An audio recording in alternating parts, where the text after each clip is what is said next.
सजना मोर जैसे पवन चले, इतवा मोर जैसे नदिया बहे, तैसे तुर मोर संग रंगे माया के रंग, चली दुनिया चले ना चले।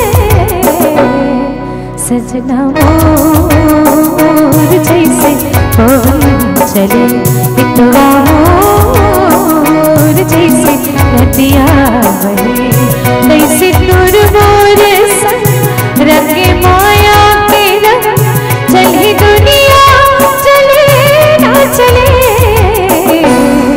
सजना मोर जैसे पवन चले, इतवा मोर जैसे नदिया बहे।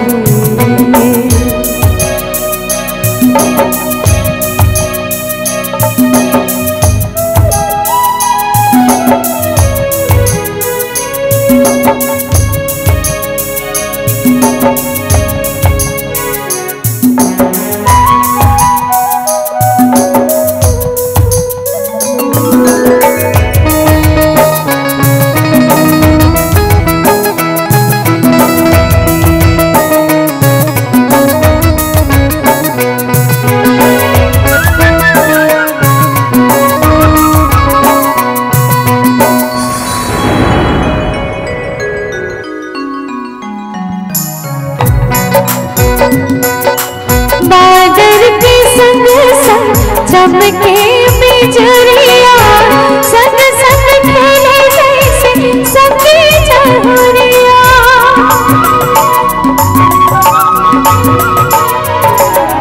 बादल के संग संग चमके बिजुरिया संग संग खेले जैसे संगे चहुरिया, जैसे दिया संग बाती जले।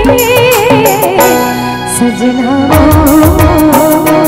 जैसे पवन चले, इतवा मोर जैसे नदिया बहे।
सजना मोर जैसे पवन चले, इतवा मोर जैसे नदिया बहे।